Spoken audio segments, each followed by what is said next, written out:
Shalom, salam sejahtera, sahabat jalan yang lurus. Selamat berjumpa kembali di channel ini. Saya berharap dan selalu berdoa semoga sahabat semua tetap dalam keadaan baik, dalam keadaan sehat, dan pastinya tetap di dalam perlindungan Tuhan. Saya juga mengucapkan banyak terima kasih kepada semua sahabat yang selalu setia untuk meluangkan waktu menonton video-video di channel ini dan juga terus mendukung perkembangan channel ini dengan mengklik tombol subscribe, like, komen, dan juga share kepada teman-teman yang lain supaya teman-teman yang lain juga boleh mendapatkan informasi seputar iman kekristenan. Kiranya Tuhan Yesus memberkati kita semua.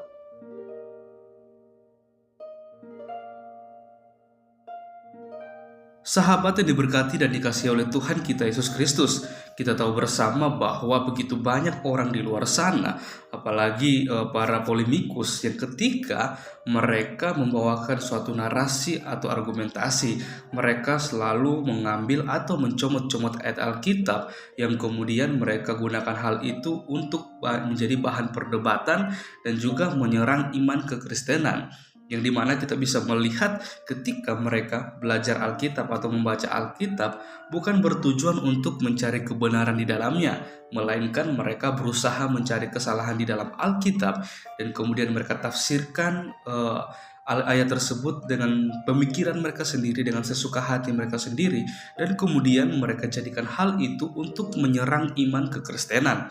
Dan sama halnya yang terjadi baru-baru ini, di mana kita melihat Uniriva, dia dengan lancang, dengan percaya diri, dia menghujat Yesus Kristus, yang dimana kita akan melihat apa yang dia katakan dan disampaikan dan apa isi hujatan tersebut. Dan kita akan melihat bagaimana respon atau reaksi dari para apologet Kristen ketika mendengar dan melihat, menyaksikan video yang diunggah dan diupload ke media sosial mengenai penghujatan dari Uniriva terhadap iman kekristenan atau Yesus Kristus yang adalah Tuhan dan Juru Selamat kita umat manusia yang percaya kepadanya.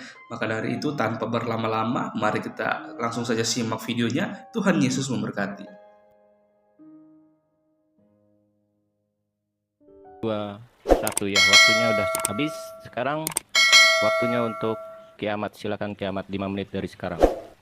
Pak Erben aja dulu. Silakan Pak.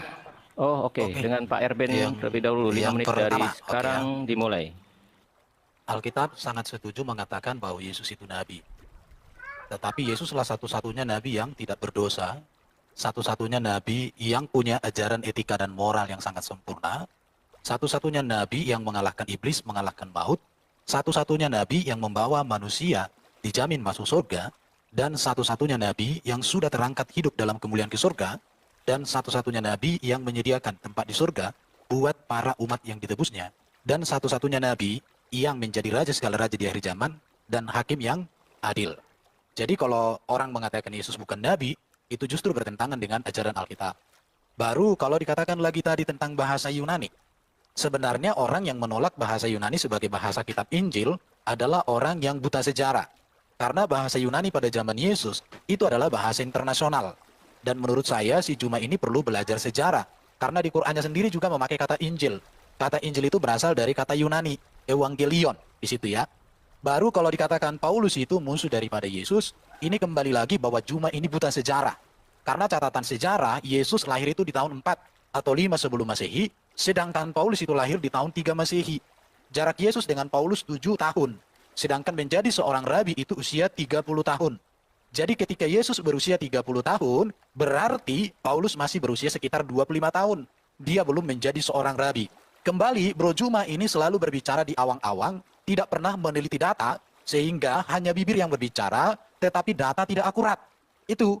Jadi kalau dikatakan lagi bahwa yang dinubuatkan Nabi yang seperti Musa itu sudah dikunci di dalam Mazmur 147, ayat 14, 19, 20. Bahwa Tuhan tidak akan pernah berbicara lagi setelah bangsa Israel dipilih melalui bangsa lain.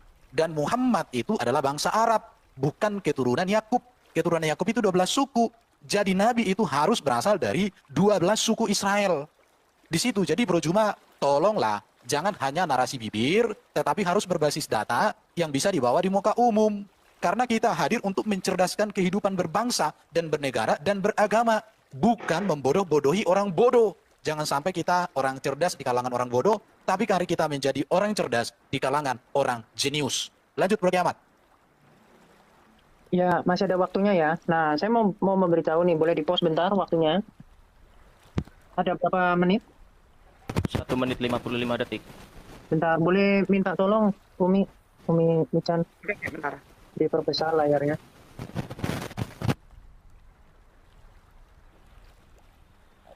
Bentar ya.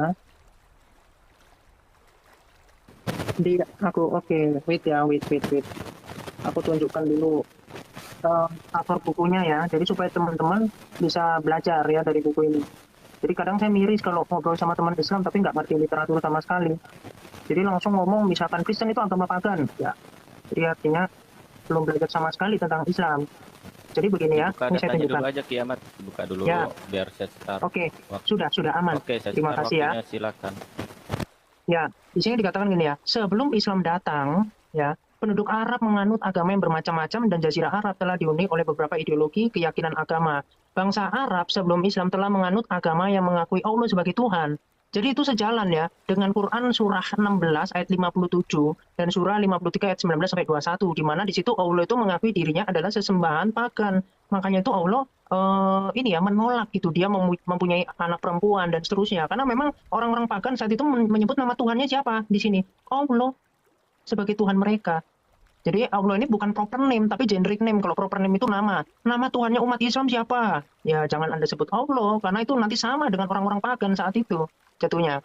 Ya, karena makna dari Tuhan Allah itu apa? Allah itu adalah sesembahan dan Alkitab itu sepakat dengan itu. Jadi kalau ada yang menyembah dewa ya dia kalau di dalam perjanjian baru dikatakan teos gitu ya. Kalau teos itu bisa dewa-dewa, bisa ini ya. Jadi tergantung nanti konteksnya, bisa malaikat-malaikat dan seterusnya. Jadi penting untuk memahami bahasa ya supaya nggak terjebak dengan kaidahnya sendiri. Kemudian kepercayaan Islam ini itu diwarisi secara turun-menurun ya sejak Nabi Ibrahim alaihissalam dan Ismail alaihissalam. Makanya nggak heran ketika Muhammad ya dikatakan dia itu menceritakan cerita dongeng ya di dalam surah 8 ya, QS 8. Saya lupa ayatnya, nanti saya bisa tunjukkan lah.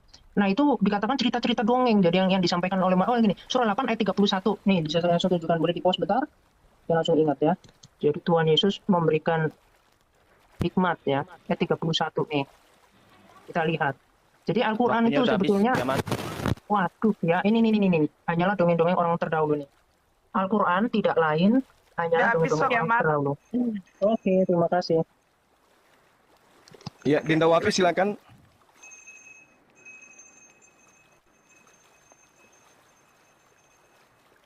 Cek Bentar, bunyi. ya. Ada. Oke, jelas ya suara saya ya. Jelas, Bang.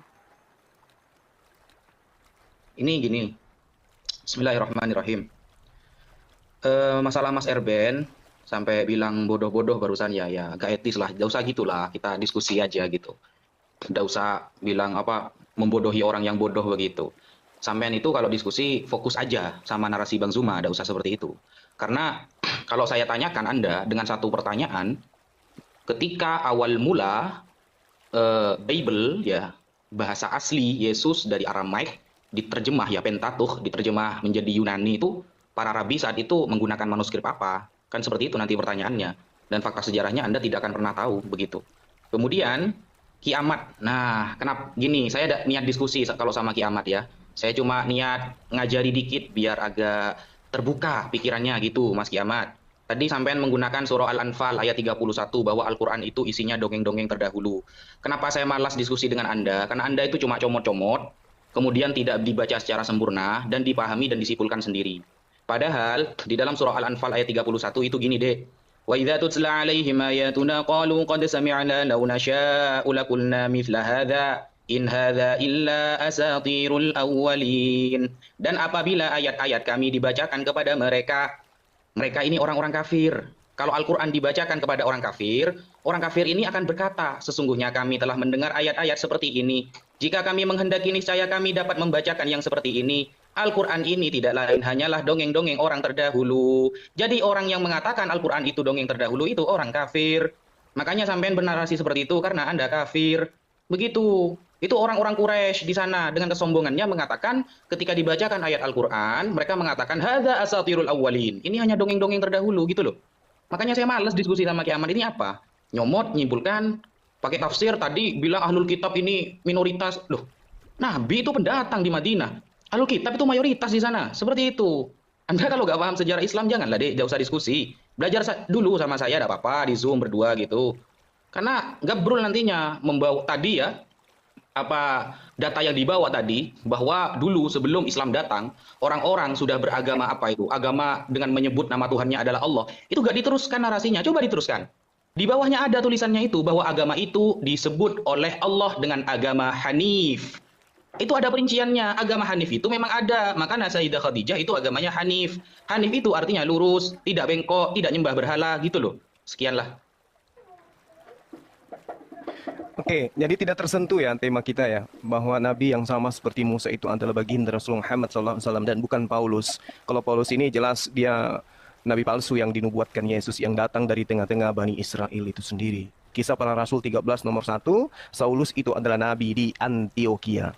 Nah, terkait dengan Nabi yang sama seperti Musa, diterangkan di dalam Kejadian 25 nomor 15, yang menghuni utara kota Madinah, itu disebut tema di dalam kitab Kejadian. Lalu kemudian Rasul Muhammad SAW dikatakan pula bahwasanya di dalam sirah Nabawiyah tanggal 12 Rabiul Awal 1 Hijriah umat Islam hijrah dari Mekah ke Madinah dan setahun kemudian tepatnya tanggal 17 Ramadan tahun 2 Hijriah umat Islam kemudian berhasil mengarahkan orang-orang kafir Mekah dalam peperangan Badar Kubra. Nah, ini adalah perang pertama umat Islam berhadapan dengan kaum musyrikin Mekah dan mereka kaum musyrikin ini adalah keturunan dari Bani Ismail yang disebut Khedar. Dan itu tertera di dalam nubuatan Yesaya 21 nomor 16 nomor 17. Dalam setahun lagi menurut masa kerja prajurit upahan maka segala kemuliaan Khedar akan habis dan dari pemanah-pemanah yang gagah dari Bani Khedar akan tinggal sejumlah kecil saja. Ini kira-kira kalau dari Yesus, siapa pasukan Yesus yang datang kemudian membasmi ya daripada kemuliaan Khedar ini? Adakah? Adakah pasukan Paulus yang datang membasmi Bani Khedar sesuai dengan Yesaya 21 nomor 16 nomor 17? Tidak ada sama sekali. Ini digenapi oleh perang Badar yang mana Rasul Muhammad SAW pada tahun 2 Hijriah, setahun setelah 1 Hijriah, kemudian beliau melumpuhkan kota Mekah, di mana kota Mekah itu berpenghuni dari keturunan Khedar. Hayo, kalau ada bantahan silakan bantah data itu. Data yang ada dalam kitabnya agama Yahudi, bukan di kitab kalian ya. Lalu kemudian dikatakan dalam Yesaya, di situ sangat jelas dikatakan bahwa umat Islam ini akan mempunyai nyanyian baru untuk memuji Allah. Yesaya 42, nomor 10, nomor 12, nyanyikan nyanyian baru bagi Tuhan. Mana nyanyian baru itu? Dalam bahasa Yunani? Enggak mungkin. Enggak mungkin. Halo. Pasti bahasa dari keturunan Abraham alaihissalam. Demikian. Iya, waktunya habis. Ya. Umi, Iya, ya. mungkin ada yang bisa pakai layar gitu yang di bawah biar timernya Ya, yang bisa tampilkan sesuai. timer, betul, betul. Oke, siapa yang bisa tampilkan timer tolong typing. Biar saya turun. Abudi Makasih, bisa Pak Ustadz tampilkan Juma. timer nggak? Salam kenal Islam. Ustadz Najah. Assalamualaikum. Iya, Saya turun iya, di saya bawah berapa tadi? jadi moderator. Umi. Terima kasih, Yesaya makasih berapa Bang, tadi? makasih. Oh, Bang Ali, ada Bang Ali. Bentar. Yesaya 21 nomor 16 nomor 17 ini adalah nabi yang sama seperti Musa yang melumpuhkan kota tempat kediaman Khedar dan itu tidak dilakukan oleh Paulus. Apalagi Yesus. Assalamualaikum, Kang Alif. Bisa bantu timer, Kang Alif? Waalaikumsalam warahmatullahi. Sebentar tak siapkan bentar. Boleh, sebentar. Umi Michan minta ini dong, apa frame? Biar aku Minta apa? bisa- Permen. Ya, permen Ini- lato-lato minta. Jadi gini, Kurang jelas suaranya, Bro. buat para narasumber Ya. saran ya. Jadi gini, kita siapkan timer, jangan minta di on off kan ya. Jadi sesuaikan aja siapkan data. Jadi waktu tetap berjalan, silakan Anda siapkan data gitu. Oh gitu. Ya, berarti nyebut Saya- ayat doang boleh ya? Nggak perlu. Kalau cuma tadi. kalau baca ayat itu sudah termasuk nunjukin data. Apa disebutin aja surat apa gitu. Ini kesepakatannya berapa menit? Mungkin dinaikkan 6 menit ya, jadi satu orang 3 menit gitu. Oh ya. Saya bawa satu HP ini, nggak bisa book on cam ini. Nggak apa-apa disebutkan, ini dibacakan aja, Ustaz. Mm-mm. Oke, bisa kita tanggapi? Bentar. Berapa Oh menit? iya ya, silakan Pak Erban dulu aja deh. Oke, oke. Ya. Yang pertama ya, kalau Bro Juma mengatakan bahwa Paulus itu nabi palsu, maka pernyataan Bro ini sebenarnya bertentangan dengan surat Yasin 14. Dalam tafsir Ibnu Katsir dikatakan bahwa Paulus itu adalah murid Nabi Isa yang dianggap oleh orang Muslim sebagai Yesus Kristus. Jadi sebenarnya saya jadi bertanya-tanya, apakah Ibnu Katsir yang salah, yang hidupnya lebih dekat dengan zaman Muhammad, atau Juma yang lahir di daerah Makassar yang ribuan tahun setelah Nabi Muhammad? Saya tidak mengerti bagaimana. Ini ada datanya, saya tunjukkan di sini.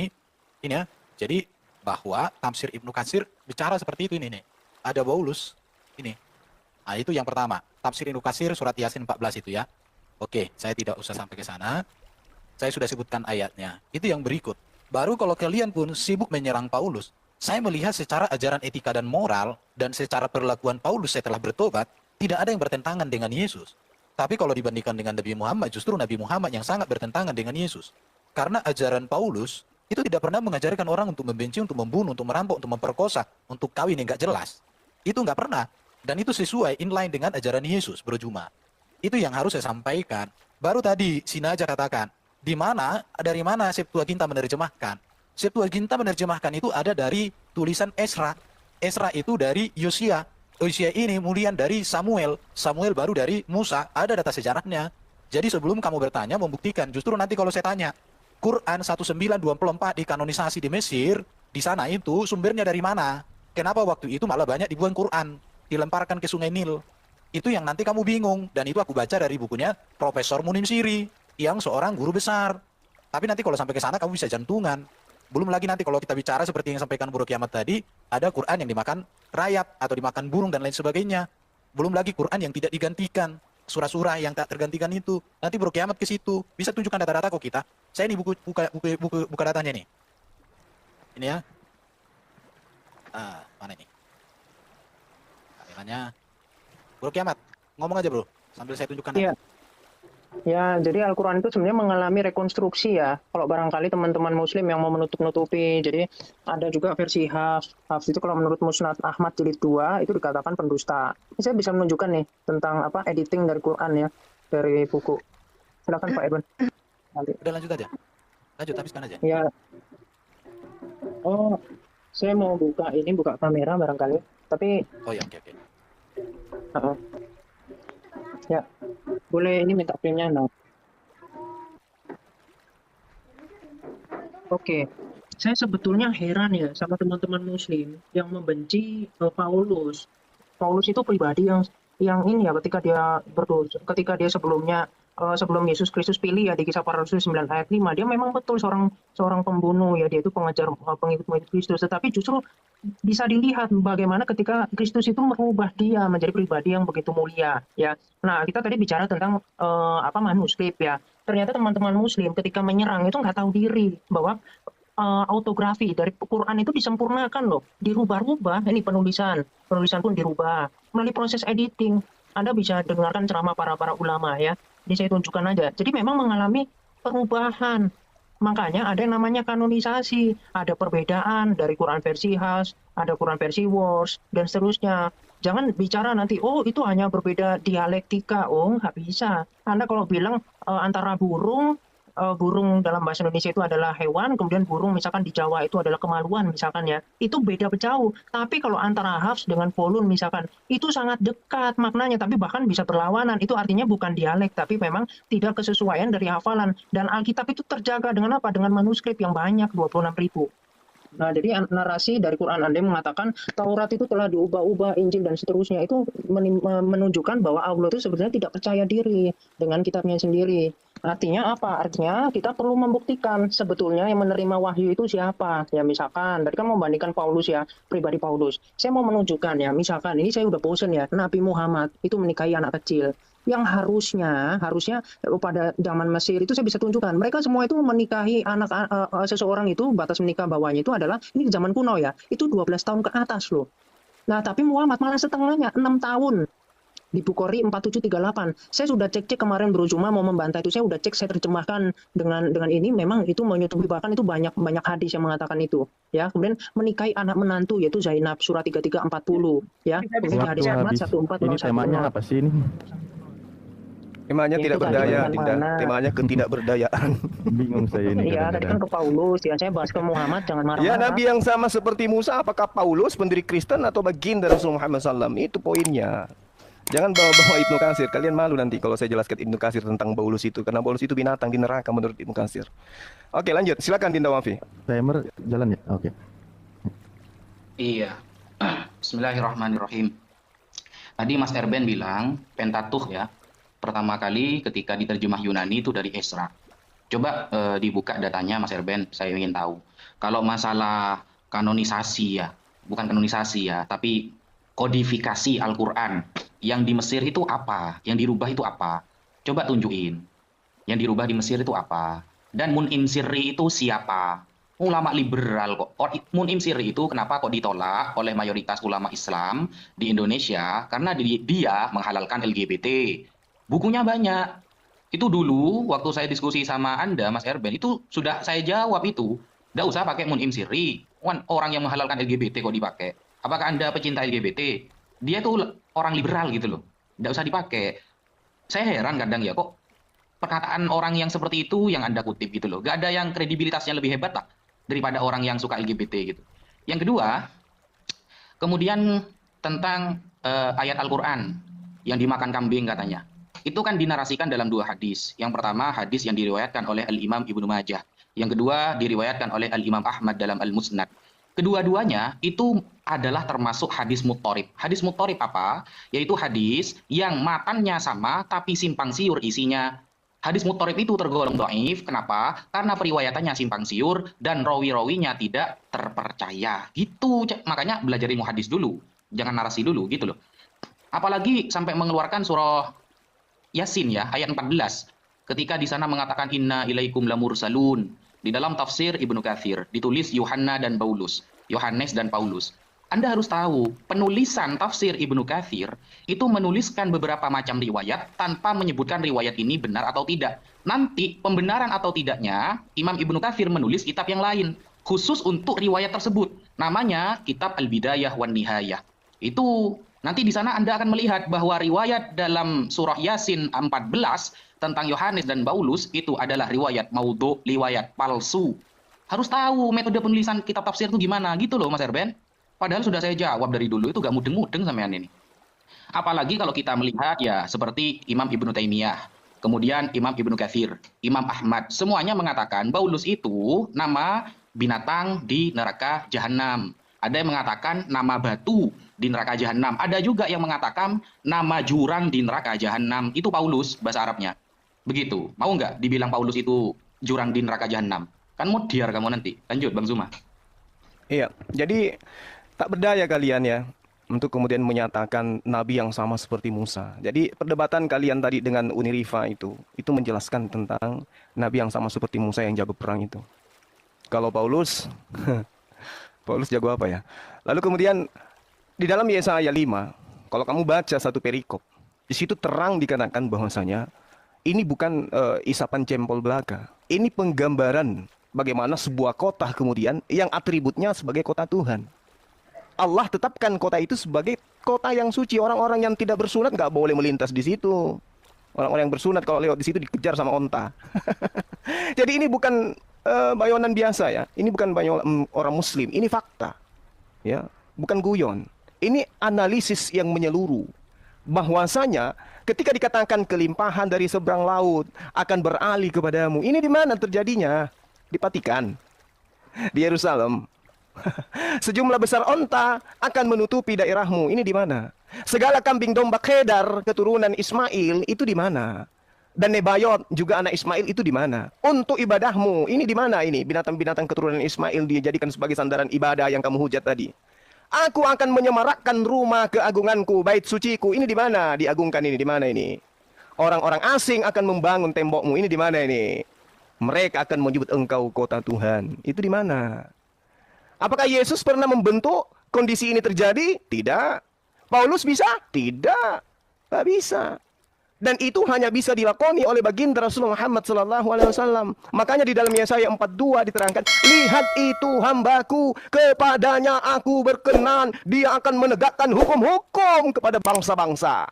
Siapa hamba Tuhan yang dimaksud? Paulus. Jadi kalau Anda itu hanya membahas kemudian dari Google, buka ini, Anda itu harus mengikuti cara umat Islam dong. Ketika umat Islam mengatakan Yesaya 60 nomor 5 sampai nomor 14, di situ bisa buka kitabnya. Tapi kalau kau katakan di Google hadis Bukhari Muslim halaman sekian, nomor sekian, Waktu habis. memang ada di kitabnya umat Islam. Itu yang Anda harus pelajari dulu. Ya, silakan. Oke. Selanjutnya dari pihak Kristen, Umi moderator ya. Enggak, Kak Khalif aja. Umi udah dari malam ini Oke. sudah habis. Suara-suara. Fokus di topik ya, fokus di topik pembahasan. Ya, silakan. Itu akan berjalan ketika berbicara, silakan.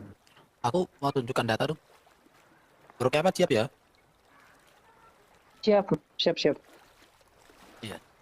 Ini saya tunjukkan datanya. Kalau tentang Paulus itu sebagai murid Isa yang terkemuka di dunia dan di akhirat, Isa yang tidak dijamah oleh setan itu ada ini.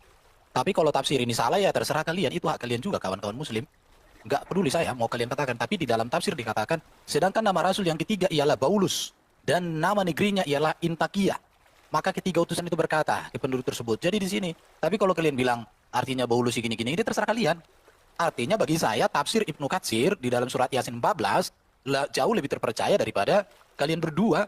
Karena kalian itu nggak punya kompetensi untuk menuliskan tafsir dan belum diakui oleh Kemenak. Ini sudah diakui oleh Kementerian Agama Republik Indonesia. Ini dia. Jadi sebelum kalian protes ke saya, maka protes dulu lah ini. Oke, itu aja untuk hal itu. Kalau untuk Paulus ya saya katakan Paulus ini seorang yang peperangannya tidak mengangkat pedang. Tapi bagaimana dia bisa mengubah orang yang membenci Kristus dan bahkan ingin membunuh dia menjadi orang yang mengasihi Kristus dan mengasihi Paulus. Menurut saya itulah peperangan yang paling hebat dan itulah cara-cara murid-murid Yesus berperang. Jadi mengubah orang yang membenci menjadi orang yang mengasihi Kristus, tidak dengan pedang. Makanya murid-murid Yesus itu ketika memberitakan Injil tidak mengangkat pedang. Bahkan Yesus ketika Petrus hendak mengangkat pedang, jangan. Siapa yang menggunakan pedang akan mati oleh pedang. Ah, di sini. Jadi luar biasa lagi Yesus itu. Di situ, Bro. Kalau masalah Yesaya 21 ayat 16 sampai 17, justru menurut saya ini ucapan ilahi terhadap Arabia.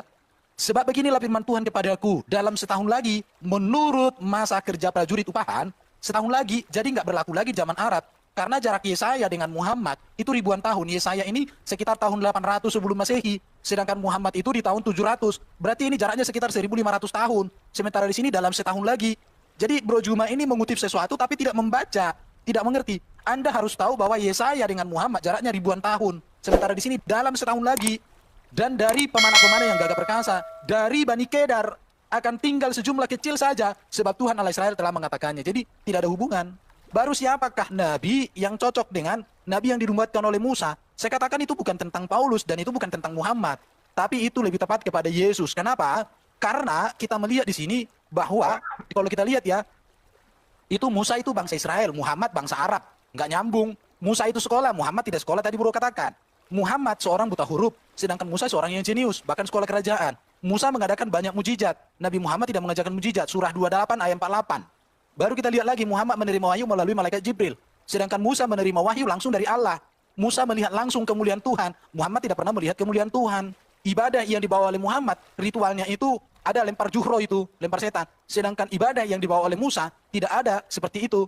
Peraturan ibadah Musa yang diberikan, ada kurban pengampunan dosa, ada hari raya perayaan. Sedangkan di dalam Nabi Muhammad nggak ada perayaan, nggak ada kurban. Semuanya bagi-bagi daging. Itu bedanya. Jadi nggak ada kaitan. Nabi yang seperti Musa itu bukan Paulus dan bukan Muhammad. Tetapi yang lebih tepat dengan hal itu adalah Yesus. Di situ, kenapa saya katakan begitu? Karena ini sudah diklaim juga oleh Alkitab, di mana dikatakan oleh Petrus bahwa Nabi yang seperti Musa itu, Kisah Rasul 3, ayat 11 sampai 26, itu adalah tentang Yesus Kristus. Itu sudah diklaim oleh Petrus bahwa Nabi yang seperti Musa itu adalah Yesus Kristus. Itu di zaman Petrus. Petrus itu berarti di tahun 40 atau 50 Masehi. Sedangkan Muhammad tahun 700. Kenapa telat? Klaimnya itu karena Muhammad baru datang sekitar 650 tahun. Bahkan padahal itu sudah diklaim oleh Petrus sebagai Yesus Kristus. Nah itu lanjut Bro, apa Kiamat? Sorry, waktu habis baca. Ya, jadi boleh minta frame-nya dulu.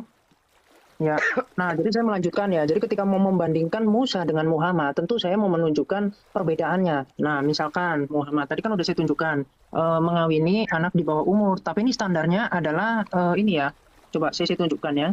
Ini sebetulnya menarik kalau waktunya banyak ini. Nah ini dari tesis ya, dari tesis. Jadi saya bisa tunjukkan. Nah, di sini dikatakan kalau di Yunani itu umurnya 14 tahun menikah. Kalau misalkan di Romawi kuno itu 12 tahun ya wanita tuh. Di Mesir kuno itu wanita 12 tahun. Di Cina itu 15 tahun ya. Kemudian di Eropa itu 12 tahun ya. Jadi kelihatan kalau yang di Arab ini memang secara adat dan budaya itu memang sudah di bawah standar ya, standar normal. Makanya kalau menurut jurnal kesehatan atau psikologi ya itu mohon maaf disebutnya pedofilia. Karena di buku 4738 Aisyah itu disetubui ketika berumur 9 tahun gitu ya. Kemudian Muhammad itu juga menikahi anak menantu. Nah, itu tidak dilakukan oleh Musa. Jadi kalau Anda mau menyamakan itu ada di mana? Di surah 33 ayat 40. Kemudian di dalam Ahmad ya, hadis Ahmad 14010 di situ ketika Muhammad melihat seorang wanita, dia suka dengan Zainab saat itu, dia langsung mendatangi istri siapa? Istri anaknya. Oke, waktu habis. Oke. Itu ya perbedaannya. Kembali fokus ke tema ya. Ini kayaknya tafadhol dari pihak Muslim, Ustaz Naja dan fokus kok, Bro. Bunda Juma. Alif. Kan kita membandingkan apakah Musa ini betul Silakan Ustaz Wafi. Muhammad ini penerus Musa, begitu. Nanti saya lanjutkan. Bismillahirrahmanirrahim. Seperti biasa ya, yang pertama Mas Erben cuma ngutip-ngutip ayat saja sih. Tadi mengatakan Musa itu diberikan mukjizat. Kalau Nabi Muhammad tidak, dalam QS 48 ayat QS 28 ayat 48 surah Al-Qasas ya maksudnya. Surah Qasas ayat 48. Ini entah Mas Erben apa hanya baca terjemahannya atau tidak paham konteksnya. Dari awal seperti itu. Tadi saya sudah perjelas, penulisan tafsir Ibnu Katsir itu caranya menyebutkan beberapa riwayat. Nanti penjelasan riwayat itu benar atau tidak, beliau tulis di kitab satunya namanya Al-Bidayah wan Nihayah.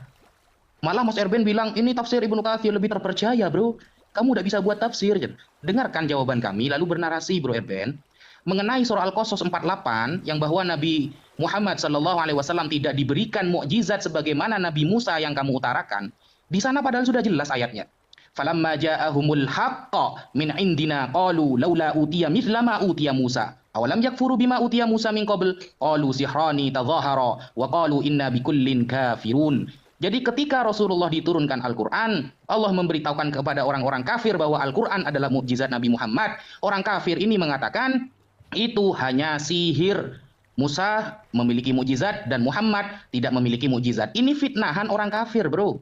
Yang kamu pakai ini. Gitu loh. Dan ini sudah membuktikan di ayat pertama sudah falamma ja'ahumul haqqo. Ketika Al-Quran itu datang kepada Rasulullah, lalu memberitakan bahwa itu mukjizat Rasulullah, lalu ada bantahan dari orang kafir. Tapi ya ada apa-apa sih, karena memang Anda orang kafir. Jadi perkataannya ya sama dengan ayat ini. Pertentangan orang kafir kepada Nabi Muhammad. Itu dijawab di ayat setelahnya oleh Allah Subhanahu wa Ta'ala. Kemudian Mas Kiamat bawa nikah pedofilia itu ya, saya kira tidak nyambung loh. Karena ini persamaan tentang Nabi Muhammad dan Nabi Musa, kok malah bawa pedofil itu kemana arahnya? Kamu nanti mati kutu kalau bawa ke sana. Lanjutlah Bang Zuma. Oke, Gak nyambung baik. ya Ahmad ini. Lanjut Bang. Ya, memang dia namanya juga manusia Google. Mati lampu habis dia. Jadi Nabi Musa itu menerima wahyu pertama di gunung, yaitu Gunung Sinai. Rasulullah Muhammad SAW juga menerima di gunung, yaitu Gunung Jabal Nur. Ayo, Yesus di mana? Paulus di mana? Di padang pasir. Paulus itu di padang pasir ketika dia jalan ke Damsik. Sementara nubuatan Yesus, waspadalah kepada nabi palsu yang akan mengatakan Mesias ada di gurun pasir, dan itu adalah Paulus. Sementara ketika Rasul Muhammad SAW itu menerima wahyu sama seperti Musa, itu di gunung. Juga diceritakan di dalam Ulangan 33 nomor 1 nomor 2. Inilah berkat yang diberikan Musa abdi Allah kepada orang Israel sebelum ia mati. Tuhan berkata, Tuhan datang dari Sinai dan terbit kepada mereka dari Seir dan nampak bersinar dari pegunungan Paran. Ini Paran ini siapa ini? Keturunan Ismail. Dan dia datang di tengah-tengah puluhan ribu orang kudus. Siapa yang memimpin orang-orang kudus bersunat untuk memerangi kemudian Mekah? Kota Faran, area Faran. Siapa itu? Yesus. Lalu kemudian dikatakan di dalam syariat baru yang diceritakan kemudian dalam Al-Quran ya, Nabi Musa alaihissalam juga itu datang membawa kitab Torah, syariat baru yang belum pernah diajarkan oleh para nabi. Apa itu? Taurat yang dibawa oleh Nabi Musa alaihissalam. Nah, lalu kemudian Nabi Muhammad SAW juga diterangkan di dalam Al-Quran, dia datang membawa Al-Quran yang mengandung syariat baru. Jadi kalau Anda menyamakan antara syariatnya Musa dengan syariatnya baginda Rasulullah Muhammad SAW, memang beda. Karena syariatnya Musa itu baru bagi kaumnya Bani Israel. Dan juga syariatnya baginda Rasulullah Muhammad SAW itu baru untuk seluruh manusia. Bukan cuma satu golongan saja. Itu yang perlu Anda pahami. Lalu Yesus datang untuk siapa dia? Syariat apa yang dibawa oleh Yesus? Paulus, syariat apa yang dibawa? Ketawa itu penting biar sehat. Jadi ketika Anda mengatakan bahwa nabi palsu tadi, ketika Anda menjelaskan dengan Uni Riva, nabi yang sama seperti Musa itu jelas baginda Rasulullah Muhammad sallallahu alaihi wasallam, bukan yang lain, bukan Yesus, apalagi Paulus. Paulus itu nabi loh. Kalian harus pahami, Paulus itu nabi palsu. Ya, Kisah Pewarta 13 nomor 1. Dan ada beberapa nabi dan pengajar di Antioquia. Salah satunya adalah Om Saulus. Dan itulah pendiri agama Kristen yang mengajarkan kalian menyembah manusia. Sementara nabi yang benar, termasuk Nabi Yesus yang sudah diakui oleh saudara Erben tadi, ya, itu jelas datang kepada Bani Israel. Jadi Tuhannya orang Kristen yang bernama Yesus itu diakui oleh Erben adalah seorang nabi. Berarti nabinya umat Islam, yaitu Nabi Isa alaihissalam yang kemudian dipalsukan namanya menjadi Jeseus demi untuk menyenangkan hati Romawi dan Yunani, itu hanya nabi yang dituhankan oleh teman-teman Kristen. Sadarlah kawan. Ya. Alhamdulillah waktu habis. Ya, selanjutnya dari pihak Kristen, waktu akan berjalan ketika Bro Kiamat mulai duluan, berbicara. monggo. Ya, jadi saya mau langsung tanggapi aja ya. Jadi kalau misalkan membahas tentang nabi palsu, sebetulnya tadi saya udah kasih ya dalil ya. Di Bukhari 2 itu dikatakan awal dari wahyu itu ciri-cirinya adalah bunyi lonceng. Nah, tetapi di dalam hadis Musnad Ahmad 8496 di situ dikatakan bunyi lonceng itu adalah setan atau iblis. Makanya saya nggak heran ketika misalkan turun ayat ya, misalkan Muhammad itu bebas ya menggauli mantan istrinya walaupun diceraikan. Itu ada di dalam Tabari ya, di dalam surah surah 2 ya, Al-Baqarah ayat 229. Kemudian yang tadi menikahi anak menantu ya. Kemudian misalkan dia bebas menyetubuhi siapapun yang dia inginkan. Bahkan saya bisa tunjukkan ya nanti di dalam surah 33 ayat 51. Jadi orang-orang itu bisa mendatangi Muhammad, wanita-wanita, dan kemudian tanpa mahar itu boleh dengan Muhammad ya. Kemudian itu ada di Tabari. Kemudian mendatangi istri orang yang tadi saya pertegas di dalam Ahmad 14010 ya, Ustadz Ahmad. Nah, makanya ini saya bandingkan dengan Musa. Kalau Musa memang tujuannya dia untuk memberitakan Taurat ya, menjadi suri tauladan. Nah, sedangkan Muhammad apa suri tauladannya ya. Nah, sedangkan dia untuk berperang ini saya bisa tunjukkan ya di dalam ini ya, bentar. Ibnu Hisyam. Nih, boleh diperbesar dulu frame-nya. Mi, diperbesar dulu Mi. Waduh, waktu saya terbuang. Ngomong aja bro, ngomong aja sambil nanti ditentukan. Ini saya mau menunjukkan data. Jadi biar nggak ini ya. Di pause kok, di pause aman. Ya. Jadi ini Ibnu Hisyam ya, Ibnu Hisyam. Jadi teman-teman bisa baca. Ini permulaan ini ya tentang ini permulaan dakwah dengan terang-terangan. Jadi kenapa terjadi perang? Nah, ini perlu diketahui bahwa Muhammad itu melakukan penistaan agama. Jadi ketika Muhammad itu memberitakan tentang Islam kepada orang Quraisy secara terang-terangan, mereka itu nggak ada masalah ya. Ini ketika orang-orang Quraisy tidak mengutuki Muhammad sama sekali. Tetapi beda ketika Muhammad suatu saat menyebut Tuhan mereka dan menghinanya. Ya, sampai kemudian orang-orang Quraisy itu mengecam Abu Thalib. Abu Thalib ini adalah paman Muhammad yang seorang pimpinan dari Quraisy. Jadi mengatakan gini, "Hai Abu Thalib, sesungguhnya keponakanmu telah menghina Tuhan kita." Makanya nggak heran terjadi perang, karena tabiat dari Muhammad ini itu adalah penista. Ya, seperti apa? Mencaci maki agama kita, membodoh-bodohkan mimpi-mimpi kita, dan menuduh sesat nenek moyang kita. Jadi nggak heran kalau kemudian terjadi perang. Jadi jangan menyalahkan. Oh, itu orang-orang yang mengecam, yang menyakiti hati Muhammad dan seterusnya. Nah, itu kan hati kalian yang ingin mengkultuskan Muhammad sebagai nabi, yang mana Muhammad itu sebetulnya bukan nabi, yang tidak ada nubuatannya di dalam kitab-kitab sebelumnya, hanya narasi kosong yang tidak terbukti, gitu ya. Nah, kemudian kalau tadi kita bandingkan dengan Musa. Musa itu adalah seorang nabi yang sangat mulia ya. Berbeda dengan Muhammad. Muhammad ini punya kekuatan lato-lato setara 30 laki-laki. Itu ada di dalam Bukhari 260. Kemudian Muhammad itu pernah melakukan KDRT kepada Aisyah. Ya, bisa saya tunjukkan itu dipukul dada Aisyah sampai sakit. Itu ada di dalam hadis ini ya. Bentar. Nasai ya atau Bukhari, nanti saya tunjukkan itu ya, kalau misalkan teman-teman muslim nggak tahu itu ada ya. Kemudian Muhammad juga pernah kepergok selingkuh ya dengan Maria Kipti, yaitu Hafsah yang memergoki. Itu ada di dalam surah 66 ayat 1, itu ada di dalam Tabari ya. Kemudian itu dipertegas kisahnya itu di dalam hadits Nah, apakah Maria Kipti itu dinikahi? Maria Kipti itu kan adalah budak ya. Itu sampai Aisyah itu sampai cemburu itu waktu itu. Sampai akhirnya turun ayat gitu ya untuk Muhammad yang 1 bulan tidak menyetubui akhirnya diperbolehkan. Yaitu fatwa 90455 di situ dikatakan Muhammad tidak menikahi Maria Kipti. Jadi justru ini pertanyaan ya. Ya kira-kira gitu Pak Erben silakan. Oke, Mohon maaf aku ditaruh waktunya, di layar Pak yang Erben. besar. Aku ditaruh di yang layar besar. Boleh Jadi, di-pause dulu. kalau ulangan 18, kita lihat ya, kelahiran ya. Musa lahir dari suku Lewi, Yesus lahir dari suku Yehuda. Jadi suku Lewi dengan suku Yehuda itu saudara, itu ya. Jadi ini nggak ada hubungan dengan Muhammad. Muhammad itu kaum Arab. Itu nggak ada saudara dengan Musa. Baru masa kecil Musa akan dibunuh oleh bangsa Mesir, Yesus pun akan dibunuh oleh Herodes. Panggilan Musa dipanggil keluar dari Mesir, Yesus pun dipanggil keluar dari Mesir setelah Herodes mati. Kita lihat lagi kepemimpinan Musa memimpin bangsa Israel keluar dari Mesir menuju tanah Kanaan. Yesus pun memimpin umatnya dari dunia menuju surga yang kekal. Baru pengajaran Musa menyampaikan hukum Taurat dalam kitab perjanjian lama. Yesus menggenapi hukum Taurat dalam kitab perjanjian baru. Sedangkan Muhammad menghapus hukum Taurat. Dihapus semua, nggak ada. Musa adalah nabi Israel, Yesus pun nabi di Israel. Yesus berperang sebagai apa? Yesus berperan sebagai nabi, imam besar dan raja. Jadi ini tepat. Kita lihat lagi perbuatan ajaib. Musa melakukan banyak mujizat, Yesus pun. Musa diurapi oleh Roh Kudus, Yesus juga penuh dengan Roh Kudus. Kesetiaan kepada hukum Taurat, Musa dengan setia menuju kepada hukum Taurat. Demikian juga Kristus menuju kepada dirinya dan Roh Kudus sebagai cara Allah, menggenapi kehendak serta dan seterusnya. Ada tanda tanya di sini ya. Waktu Jadi habis. kita lihat hukum-hukum ibadah semua jalan, tapi Waktu kalau habis. dengan Muhammad semua berbeda, ibadahnya semua berbeda. Ini tanda tanya, silakan dibaca. Suaraku nggak kedengaran ya? Oke. Oke, Ya, sudah. selanjutnya dari pihak Muslim. 6 menit waktu akan berjalan ketika berbicara. Monggo Bang. Oke, baik. Jadi kalau berbicara tentang cabul, persundalan, kemudian zina, itu kitab yang digunakan Kristen jagonya. Kalau Rasulullah Muhammad SAW kemudian diceritakan sedetail itu, ya kita punya kitab sahihah, yang dia punya cuman Google. Yang paham tentang kitabnya umat Islam, ya umat Islam, bukan umat Google. Mati lampu selesai.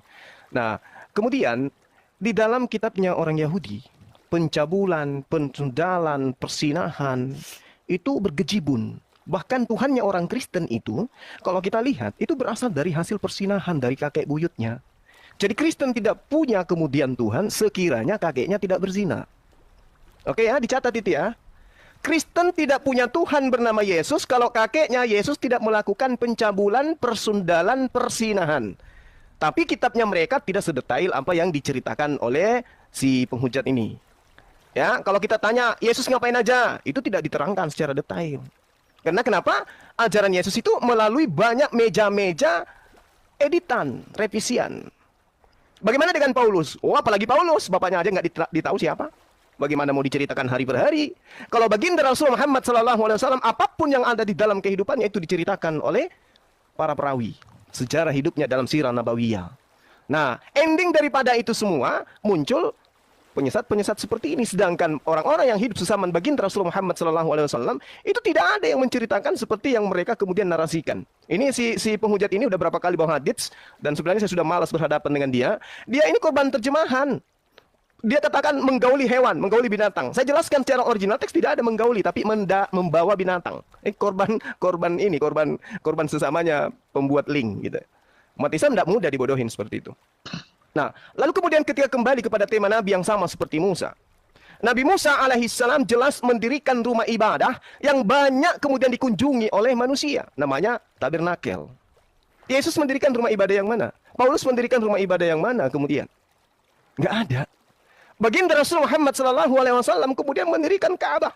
Dan itu sampai hari ini tetap menjalankan nubuatan, penggenapan nubuatan. Orang dari seberang semuanya akan datang memberikan yang terbaik terhadap negeri yang dipilih oleh Tuhan. Dan itu hanya terjadi pada baginda Rasul Muhammad SAW. Yesus, Paulus lewat. Silakan Dinda Wafi. Oke, bismillahirrahmanirrahim. Ini kiamat ini gimana sih Bang? Kok apa ya? Temanya kok kemana-mana ini? Padahal sudah ada ketentuannya loh temanya. Nabi Muhammad dan Musa temanya itu. Berdaya, tak berdaya. Ini sampai lari ke peperangan tadi ya. Padahal Musa juga ada perangnya loh. Tadi sampai apa ya? Awal-awal Muhammad perang itu gara-gara menghina sesembahannya orang kafir. Bro, kalau di kitab Anda ada, jangan dibawa ke kita. Gak laku bro. Kamu kan korban salah terjemahan. Kita itu umat Islam akan memandang suatu teks nas dalam Al-Quran dan hadis, adikku kiamat, itu harus memandang original teks. Makanya belajar bahasa Arab bro. Biar lebih akademis gitu loh. Kamu tidak baca di Imamat 26 nomor 30, dan bukit-bukit pengorbananmu akan kupunahkan dan segala pedupaanmu akan kulenyapkan. Aku akan melemparkan bangkai-bangkaimu ke atas bangkai-bangkai berhalamu. Loh, di sana Tuhan menghina sesembahan umat lain.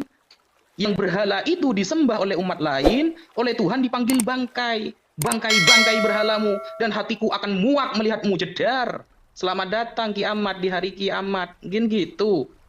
Kalau ada narasi seperti itu, jadi Nabi Muhammad itu coba tunjukkan apa penghujatan Nabi Muhammad kepada sesembahan berhala mereka. Baru kamu bernarasi, gini loh, Nabi Muhammad itu menghina mereka, gitu. Wah, ini Tuhanmu ngajari bilang bangkai-bangkai berhalamu dan hatiku akan muak melihat kamu. Ini juga menista sesembahan para paganisme, kan gitu.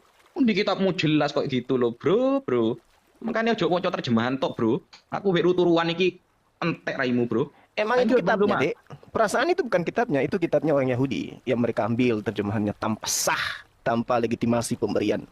Ya, lalu kemudian ketika berbicara mengenai Nabi Musa alaihissalam, Nabi Musa itu memiliki sifat keagungan dalam menyebarluaskan ajarannya, tidak hanya menggunakan dalil, tetapi menggunakan perang. Itu perintah dari Tuhan, dan itu dilakoni oleh Nabi yang sama seperti Musa. Wong Yesus beli pedang 2 untuk potong bawang aja kok. Apalagi Paulus. Walah, Paulus. Paulus. Dia itu hanya tangan kanan Romawi Yunani untuk melanggengkan ajaran nenek moyang mereka, yaitu ajaran paganisme, penyembahan kepada dewa-dewa. Dan itu kamu imani sekarang. Kiamat lo. Si mau. Lanjut. Ya, waktu habis Gurunda. Ya, selanjutnya Timer silakan dari plus pihak Kristen. moderator, Fokus pada mohon materi. lebih difokuskan lagi temanya biar gak kemana-mana gitu. Oke. Aku duluan bro ya, Kemal Iya, ya. betul ini. Seandainya Ustadz Wafi nggak manggil D aja, aku udah beda ngomongnya. Sepertinya Oke, kiamat jadi gini. literasi yang Oke, sudah. disiapkan lain dengan tema. Oke. Literasi yang fokus nih. dipersiapkan itu Karena hanya kami untuk hujatan. timer Oke, juga silakan. ya, bukan robot gitu loh. Oke, sudah siap. Bro Kiamat saya duluan ya. Iya, Yang kalau Bro pertama, Erben kan Alkitab- Bro Erben kan fokus itu Se- pembahasannya, sebetulnya- kiamat yang Oke. kemana-mana. Ya, Nggak sebetulnya apa-apa, bagus kok, begini, Bro Kiamat itu. teman-teman Islam itu memang nggak paham bicara tentang perang, tapi begitu saya tunjukkan data perang, dibilang nggak nyambung, kan lucu. Otaknya yang konslet, kebanyakan minum kencing unta. Itu. Baik, menghujat Ya, saya turunkan unta nih. itu diharamkan. Yang lain aja Oke, ya. sudah. Iya, jadi mesti nyambung Kiamat, ketika mau kasih Kiamat framing, emosi, tapi ternyata guys. ada yang nggak Kiamat. nyambung sama sekali. Diingatkan Nah, kiamat. silakan, mohon maaf ya. Turunkan kamu. Oke ya. Kalau- Jadi, Kalau bisa ganti narasumber aja sih. silakan, Panik tunjukkan nih, waktunya, ya. Bro Alif. Silakan Bro Alif tunjukkan waktunya. Saya Ada udah mau tim apa yang nih? lain Sebentar, nggak? sebentar. Ya, monggo Bro Erben, monggo. Oke, yang pertama, Alkitab dari Kejadian sampai Maliaki sudah utuh dan lengkap sekitar 1100 tahun sebelum Quran. Dan kitab itu sudah jujur menceritakan kisah-kisah para nabi atau kisah-kisah tokohnya. Yang berzina diceritakan berzina, yang baik diceritakan baik, yang buruk diceritakan buruk. Kenapa? Karena itu menjadi peringatan dan teguran supaya kita jangan mengulanginya. Tetapi memang orang muslim menjadi bingung. Kenapa? Karena di dalam Quran, kisah-kisah para nabi itu hanya secuil. Ibaratnya kalau fazel, dari 1000 fazel, yang ada di Quran itu cuma 2 fazelnya. Sehingga kalian menjadi kebingungan. Jadi Alkitab itu Allah yang jujur dan para nabi yang jujur dan dipelihara oleh umat yang jujur. Sehingga tidak ada di sana polesan-polesan. Oke? Tetapi dosa sebagai dosa harus diberitakan dosa, kebenaran sebagai kebenaran harus diberitakan sebagai kebenaran. Tadi kalau dikatakan sama si Juma, nenek moyang Yesus berzina. Oke, betul, Salomo ada melakukan perzinahan, Daud melakukan perzinahan dan itu dosa. Tetapi ingat bahwa Maria itu adalah wanita suci. Dan dia adalah seorang perawat, artinya tidak ada benih biologis di sana oleh orang manusia. Jadi Bro Juma harus mengingat itu kembali. Makanya satu-satunya manusia yang dilahirkan oleh seorang wanita yang perawan hanya Yesus. Dan itu menunjukkan kesuciannya. Dan Yesus satu-satunya yang tidak berdosa seumur hidupnya. Baru tadi ada kau singgung tentang rumah ibadah. Musa mendirikan kemah tabernakel.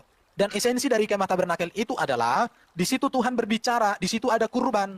Tetapi di dalam Islam tidak ada kurban yang dilakukan di Bait Allah.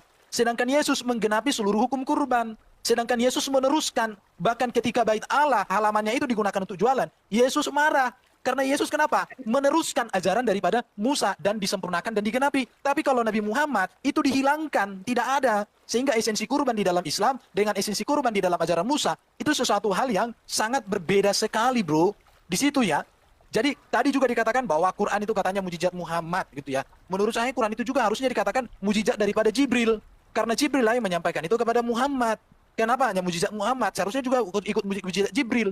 Bahkan itu harus dikatakan juga mujizat Allah, kan begitu. Kalau hanya Jibril, Muhammad dengan Jibril menurut saya setara dalam hal itu. Karena Allah kepada Jibril, Jibril kepada Muhammad. Seharusnya Jibril dan Muhammad itu dua bersaudara di dalam pewahyuan di situ. Jadi jangan hanya mujizat Muhammad doang, itu menurut saya. Baru yang mau saya sampaikan lagi, karena ini perlu diedukasi, aku dikasih di layar yang besar dong, supaya saya kasih tahu sama teman-teman muslim ini bahwa Yesus itu seorang nabi di dalam Alkitab. Ini data-datanya saya tunjukkan ya. Saya ditaruh ini nih, data-data. Jadi Yesus itulah satu-satunya nabi yang kudus sempurna, makanya kalau ada nabi yang penuh dosa kami tolak. Bahkan Paulus pun tidak menjadi patokan bagi orang Kristen, tapi Yesus. Karena Paulus juga meneruskan ajaran Yesus. Ini bukti-buktinya. Bahkan seorang nabi yang lebih besar. Di sini ini ada data-datanya. Yesus itu nabi yang paling besar. Semua ada data-data Alkitab. Baru apa perbedaan Yesus sebagai nabi dengan para nabi? Kalau Yesus itu diutus dulu oleh Allah firman-Nya, kemudian dilahirkan. Setelah dilahirkan baru dia mengajar dan bermujizat. Kemudian Yesus mati, bangkit dan mulia, naik ke surga. Dan dia akan datang dari surga menjadi raja segala raja, hakim yang adil.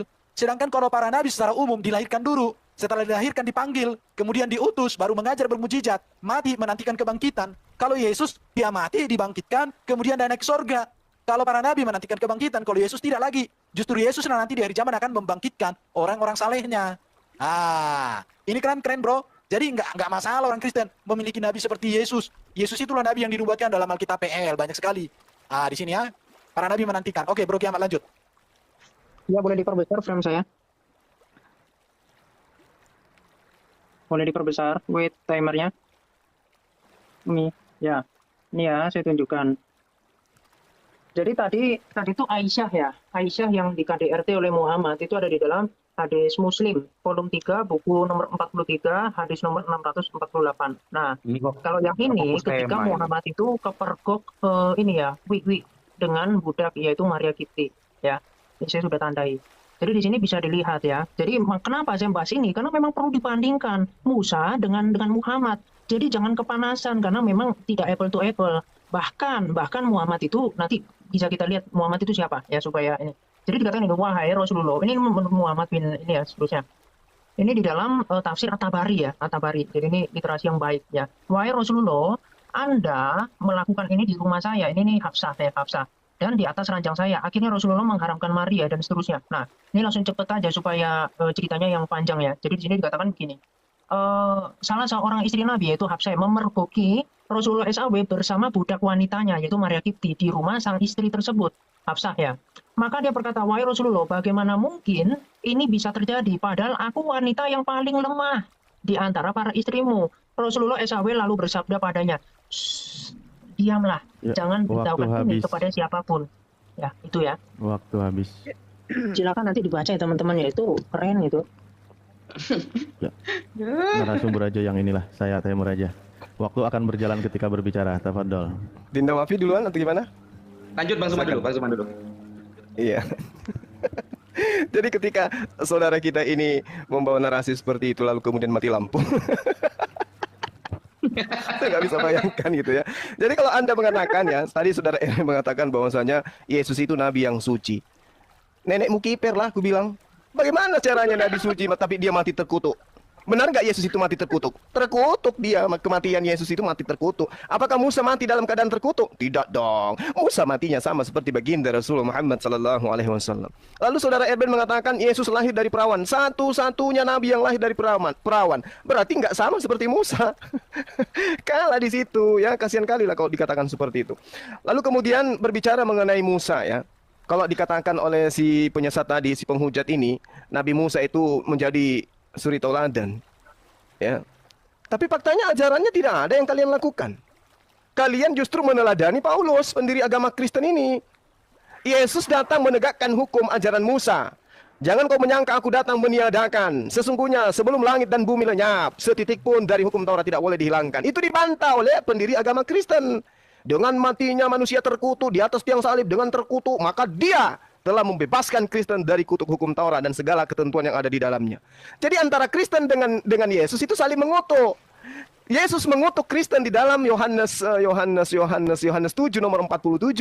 Terkutuklah orang yang tidak mengenal hukum Taurat. Kemudian orang Kristen melalui ajaran Paulus juga mengutuk Yesus. Terkutuklah orang yang di atas tiang salib. Karena ada tertulis terkutuklah orang yang mati di atas tiang salib. Siapa yang mati di atas tiang salib? Yesus. Kristen mengatakan Yesus itu terkutuk. Jadi antara Kristen dan Yesus saling mengutuk satu sama lain. Nabi Musa tidak ada yang mengutuk dari kaumnya. Baginda Rasulullah Muhammad SAW tidak ada yang kutuk beliau. Jadi yang Nabi sama seperti Musa itu adalah baginda Rasul Muhammad SAW. Terkait dengan kurban, Rasulullah Muhammad SAW memberitakan melalui Al-Quran. Bismillahirrahmanirrahim. Kul nazzalahu ruhul kudus min rabbika bil haqq. Berarti pemberitaan itu datangnya dari siapa? Dari Roh Kudus. Mengajarkan apa? Tentang syariat. Syariat apa? Penyembelihan. Walikulli ummatin ja'alnal mansakal liyazkuru smallah alal ma razaqahum min bahimatil an'am. Setiap umat telah kami syariatkan, telah kami perintahkan, telah kami tetapkan adanya penyembelihan kurban. Kurban di sini Nabi Musa mengajarkan hewan, bukan manusia, Bung. Ajaran menyembelih manusia itu dari Romawi Yunani, apalagi menyembelih Tuhannya sendiri hanya ada di dalam ajaran pagan. Paham? Kalau nggak paham, ya silakan. Nawafi dipahamkan, silakan. Ya, bismillahirrahmanirrahim. Iya, saya juga gak habis pikir Bang ya. Waktu buka laptop serius nyari data gitu langsung mati lampu itu gimana kira-kira tuh? Jadi baca Arabnya nggak bisa, hanya pakai terjemahan, disimpulkan lagi. Ya ayuhan nabi, lima tuharrimu ma ahallallah. Kan itu ayatnya yang dipakai kan? Wahai nabi, kenapa kamu menghalalkan perkara yang diharamkan oleh Allah? Kan seperti itu. Berkaitan dengan ayat tersebut, kalau kita melihat di dalam tafsir Ibnu Jarir, Abu Ja'far At-Tabari, di sana konsep budak di dalam Islam itu masuk hukum fikih, adik kiamat. Jadi kamu harus tahu bab fikih yang namanya Kitabul Itqi, bab pemerdekakan budak. Budak itu apa? Ada budak muahad, ada budak apa? Umul walad dan lain sebagainya. Itu harus pahami dulu. Gitu, konsep budak itu harus pahami dulu. Apakah berarti Islam memperbudak? Loh, justru Islam datang itu memerdekakan budak. Makanya beberapa hukuman dalam Islam, salah satunya itu harus memerdekakan budak, cara membayarnya. Begitu. Nggak paham konsep budak, cuma comot-comot, nanti mati lampu, modiar kamu. Gitu loh. Sebenarnya nggak ada yang bisa saya jawab dari apa yang dijelaskan kiamat ini. Karena apa ya? Tadi cuma muter-muter nyari, apa namanya itu, nyari penjelasan, kemudian dipotong-potong, lalu disimpulkan. Apa yang mau saya jawab gitu? Kiamat, jadi ayolah adikku kiamat ini, agak cerdas lah gitu. Pakai original teks, tafsirnya yang jelas gitu. Jangan kayak gitu, itu nakal namanya. Mending main lato-lato gitu. Lanjut Bang. 1 menit Bang, habisin Bang. Bingung saya mau jawab apa itu. Ini bukan adek, ini suaranya aja yang kayak anak. Udah tua sebenarnya, cuma otak nggak jalan gitu. Jadi ketika berbicara mengenai nubuatan ya yang sama seperti Musa, Anda mau dudukkan Yesus di mana kira-kira? Yesus ini di mana duduknya sama seperti Musa kira-kira? Dari perspektif apa kira-kira? Kesaktian? Mujizatnya? Atau apa yang Anda ingin samakan dengan Yesus? Yesus itu Tuhan menurut Anda, Musa bukan Tuhan. Udah selesai di situ. Yesus itu jelmaan Bapa, Father, Dewa Senior, yang kalian sebut Theos, tapi kalian malu menyebutnya, makanya mengatakan Bapa. Itu datang menjelma menjadi manusia. Musa itu bukan penjelmaan dewa, Bung. Ya, orang Romawi, orang Yunani tidak menyentuh kepada Musa, dia menyentuhnya kepada Yesus. Jadi tidak ada itu kesamaan Yesus dengan Musa, nggak ada. Satu Tuhan, satu utusan Tuhan, beda. Ya, ayo sadar. Habis waktunya Ustaz tadi. Baik, terima kasih. Lanjut. Yang pertama, yang mengatakan bahwa Yesus itu jelmaan Bapa, ajaran odong-odong, ajaran lato-lato. Karena tidak ada ajaran Alkitab dan ajaran Kristen mengatakan Yesus jelmaan Bapa. Sekali lagi saya ulangi sama Juma, yang mengatakan bahwa Yesus jelmaan Bapa, ajaran lato-lato. Jadi Juma percaya kepada ajaran lato-lato. Mantap, oke? Itu yang pertama yang mau saya sampaikan. Bagi orang Kristen, Musa jadi teladan. Dan orang Kristen mengikuti teladan Musa. Makanya Musa itu memiliki ajaran yang luar biasa. Saya mau tunjukkan ini ya. Di dalam Keluaran 20 jelas dikatakan bahwa orang Kristen, salah satu contoh ya, tidak menyembah selain kepada Adonai Elohim, Bapa di surga. Dan orang Kristen menyembah Yesus sebagai Mesias, sebagai Raja, bukan sebagai Adonai Elohim. Oke, jangan menyebut nama Tuhan Allahmu dengan sembarangan. Kami nggak pernah sikit-sikit kalau kalian. Bahkan ada orang bawa bom di gereja, panggil namanya itu nggak ada. Kemudian dikatakan, hormati ayahmu ya, jangan membunuh. Wah, siapa yang suka membunuh? Itu ajaran kolok-kolok. Jangan berzina. Berzina itu tahu apa? Mengingini istri orang lain atau memikirkan istri orang lain. Ketika istri orang lain dalam berpakaian seksi tiba-tiba timbul birahi, itu namanya berzina. Jangan mencuri atau merampok. Kita nggak pernah merampok punya orang. Ada saudagar lewat, tiba-tiba kita habisin, nggak pernah. Jangan mengucapkan saksi dusta tentang samamu, nggak pernah berdusta. Jangan mengingini rumah sesamamu. Jangan mengingini istrinya. Nggak boleh, nggak boleh. Itu ajaran lato-lato. Ya. Baru dikatakan di sini semua hukum-hukum Musa kita percaya sebagai kebenaran. Dan Paulus juga tidak pernah melakukan ini. Paulus sebelum bertobat dia pernah membunuh atas nama Tuhannya. Tetapi itu karena dia melakukan kesalahan. Tetapi kemudian dia bertobat.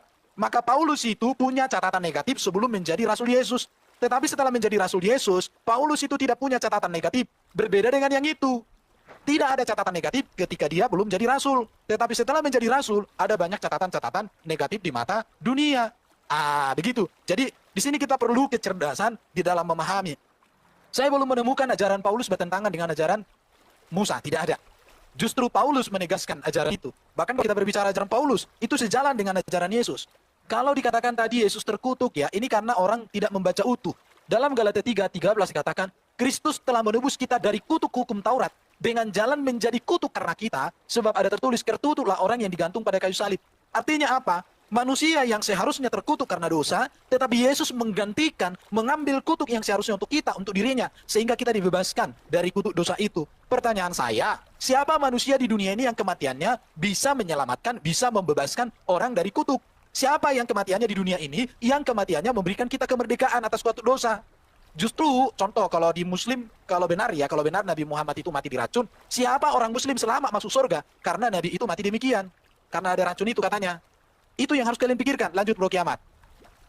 Ya, nah jadi begini ya, saya boleh minta frame ya? Saya tolong, minta di pause dulu. Umi, Iya. itu lagi minta pertanyaan katanya. Ya. Jadi saya tunjukkan dari ayat ke ayat ya. Jadi begini ya, kalau misalkan kita sudah paham tentang Al-Quran, tentu kita tahu Al-Quran ini adalah kitab klarifikasi. Oh gini ya, Bro Naja tadi bilang ya, oh dia nggak bisa menjawab. Memang nggak bisa jawab, orang saya kasih data kok. Memang itu yang terjadi, mau jawab apa, mau bantah apa, ya memang nggak mampu menolak. Saya bisa tunjukkan sampai ke fatwanya juga, ya. Jadi supaya nggak terlalu malu, saya nggak tunjukkan yang terlalu vulgar ya. Jadi gini, misalkan di dalam An-Nahl 103, di sini dikatakan, dan kita akan lihat ya, nabi palsu itu kriterianya seperti apa. Nih, dan sesungguhnya kami mengetahui bahwa mereka Justru, contoh, kalau di Muslim, kalau benar Nabi Muhammad itu mati diracun, siapa orang Muslim selamat masuk surga? Karena Nabi itu mati demikian. Karena ada racun itu katanya. Itu yang harus kalian pikirkan. Lanjut Bro Kiamat. ya, nah jadi begini ya, saya boleh minta frame ya. Saya tolong minta di pause dulu. Umi, Iya. itu lagi minta pertanyaan katanya. Ya. Jadi saya tunjukkan dari ayat ke ayat ya. Jadi begini ya, kalau misalkan kita sudah paham tentang Al-Quran, tentu kita tahu Al-Quran ini adalah kitab klarifikasi. Oh gini ya, Bro Naja tadi bilang ya, oh dia nggak bisa menjawab. Memang nggak bisa jawab, orang saya kasih data kok. Memang itu yang terjadi, mau jawab apa, mau bantah apa, ya memang nggak mampu menolak. Saya bisa tunjukkan sampai ke fatwanya juga, ya. Jadi supaya nggak terlalu malu, saya nggak tunjukkan yang terlalu vulgar ya. Jadi gini, misalkan di dalam An-Nahl 103, di sini dikatakan, dan kita akan lihat ya, nabi palsu itu kriterianya seperti apa. Nih, dan sesungguhnya kami mengetahui bahwa mereka berkata, sesungguhnya Al-Quran itu hanya diajarkan oleh seorang manusia kepadanya Muhammad. Ya, jadi teman-teman bisa lihat bagaimana mayoritas saat itu menilai Muhammad. Tentu kalau kita mau menilai diri kita, itu jangan diri kita yang menilai.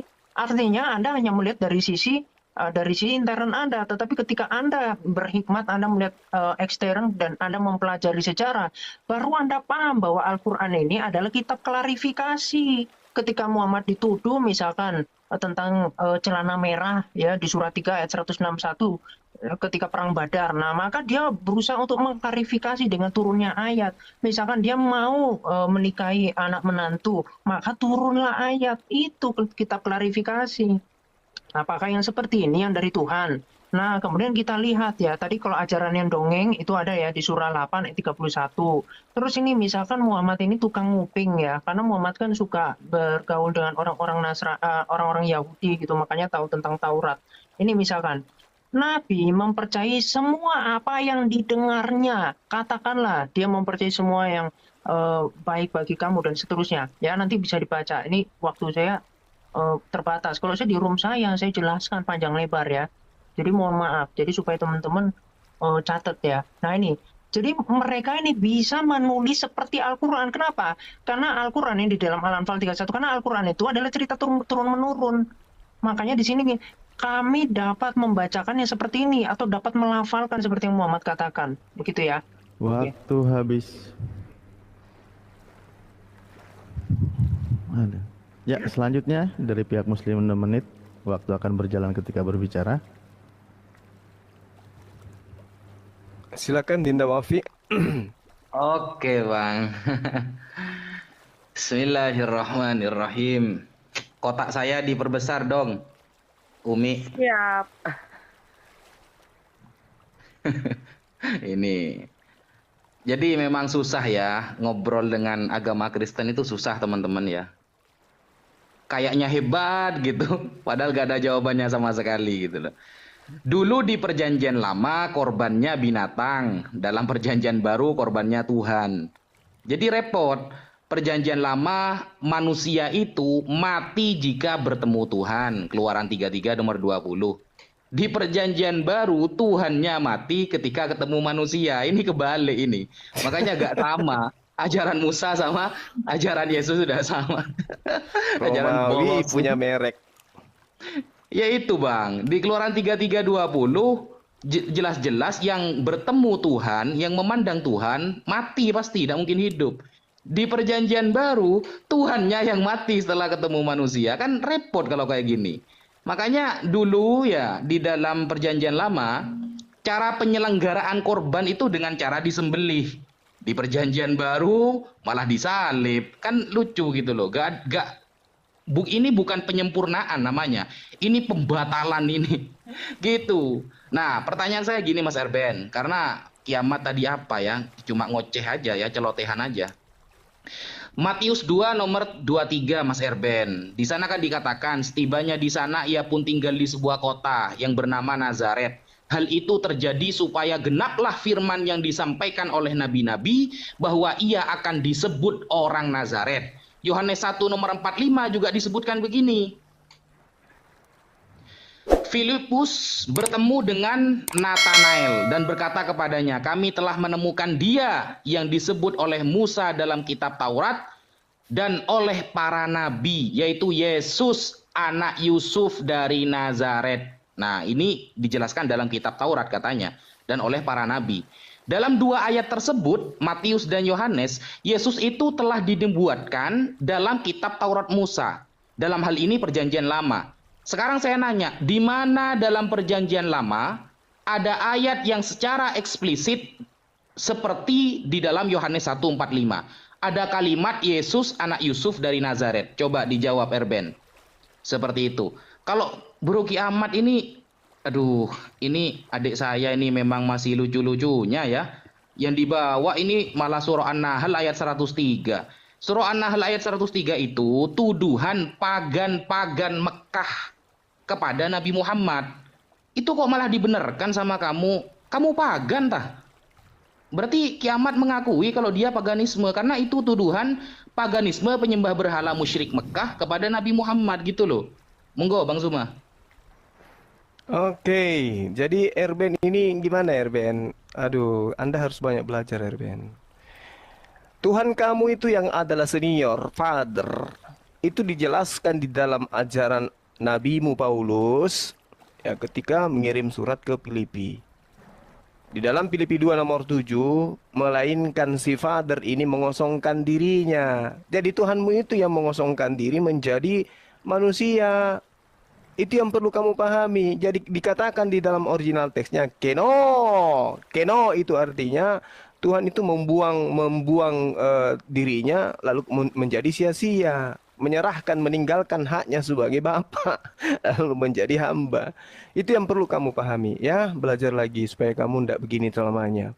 Lalu kemudian di dalam Yesaya 42 nomor 1 Saudara Erben, Nabi yang kemudian datang diutus oleh Tuhan itu akan menyatakan apa yang dinyatakan kepada manusia. Yang dinyatakan itu adalah mesfot, aturan, hukum-hukum, peraturan Tuhan yang akan diajarkan oleh Nabi yang sama seperti Musa. Sementara agamamu itu tidak ada aturan Tuhan di dalamnya. Paulus itu hanya menuliskan berdasarkan apa yang dia mau supaya dia bermegah, bukan firman Tuhan. Lihat hambaku yang kupegang, orang pilihanku yang kepadanya aku berkenan, aku menaruh ruhku ke atasnya supaya ia menyatakan hukum-hukum kepada bangsa-bangsa. Hukum-hukum ini yang harus dinyatakan kepada bangsa-bangsa. Oke, apa hukum-hukum itu? Ya aturan syariat. Syariat inilah yang harus ditegakkan kepada bangsa-bangsa sehingga berlaku sama seperti Musa. Perilaku Nabi tersebut wajib hukumnya lebih dahsyat dari Musa. Lawang Tuhanmu kau itu bisanya apa? Erben. Kejadian 49 nomor 10. Tongkat kerajaan tidak akan berangkat dari Yehuda. Lambang pemerintahan tidak akan bergeser darinya. Itu cakak. Cakak dalam bahasa Ibrani itu artinya panglima. Panglima yang dimaksud di sini adalah jenderal perang. Makanya dikatakan tongkat kerajaan, lambang pemerintahan. Di situ panglima, cakok. Sedikit-sedikit kau belajar Ibrani supaya kau paham. Lalu dikatakan dia akan menaklukkan bangsa-bangsa. Ketika dia menaklukkan bangsa-bangsa, bahasa Ibraninya yikaha. Yikaha itu artinya menghancurkan, menaklukkan, melumpuhkan musuh-musuh. Apakah Yesus bisa melakukan itu? Paulus bisa melakukan itu? Gak bisa. Lewat. Hanya Rasulullah Muhammad SAW yang kemudian mendirikan panji tauhid di atas muka bumi ini. Belajar lagi kalian. Ya, waktu habis. Selanjutnya dari pihak Kristen, waktu akan berjalan ketika berbicara. Oke, jadi kembali lagi ya teman-teman Muslim ini menunjukkan kegagalan di dalam memahami teks. Suaranya agak kenceng, Pak. Di dalam Filipi pasal 2 yang mengosongkan diri itu adalah Yesus, bukan Allah Bapa atau Adonai Elohim. Karena Yesus menanggalkan keilahian demi dia melakukan tugas sebagai seorang hamba yang taat kepada Bapa di surga. Jadi kembali lagi, baru kalau dikatakan panglima, Yesus panglima. Karena hanya Yesuslah satu-satunya yang datang nanti di akhir zaman menjadi raja segala raja. Dialah yang membinasakan iblis di neraka bersama dengan nabi-nabi palsu dan orang-orang yang sesatkan iblis itu ke neraka. Tidak ada nabi yang bisa melakukan seperti itu. Tidak ada raja di dunia yang bisa melakukan seperti itu. Hanya Yesus Kristus. Dan itu semua kepenguasaan. Makanya Yesus katakan dalam Matius 28 ayat 18, "Kepadaku telah diberikan segala kuasa di sorga dan di bumi." Siapa yang memberikan? Bapa di sorga yang memberikan kuasa itu kepada Yesus. Baru kalau dikatakan di dalam Yesaya 42, "Aku telah menaruh rohku atasnya supaya menyatakan hukum kepada bangsa-bangsa." Anda harus tahu, negara-negara maju dan negara-negara berkembang di dunia ini terinspirasi dari hukum yang ada di dalam Alkitab, khususnya berpedoman kepada ajaran Yesus Kristus. Maka hukum demokrasi itu terinspirasi dari Yesus Kristus, bukan terinspirasi dari nabinya si Juma. Itu, bahkan hukum di Indonesia ini terinspirasi banyak itu dari negara Belanda. Dan itu digunakan di Indonesia sampai hari ini. Jadi jelas sekali, itu luar biasa. Jadi hukum itu apa? Karena tidak ada lagi hukum yang lebih tinggi dari hukum kasih. Tidak ada lagi hukum yang lebih tinggi dari berbuat baik kepada orang yang berbuat jahat. Tidak ada lagi hukum yang lebih tinggi dari mengampuni orang yang berbuat kesalahan. Tapi kalau hukum penggal dan potong, itu memang hukum rimba. Orang berbuat jahat dipotong, itu hukum rimba. Apalagi kalau mengancam orang. Kau harus ikut aku, kalau enggak, ku tebas kau. Itu namanya hukum rimba. Itu hukum rimba, bukan hukum manusia. Oke, lanjut Bro Kiamat. Ya, Lanjut, Bro. jadi begini ya. Jadi ketika saya jelaskan memang tidak mau dibantah gitu ya.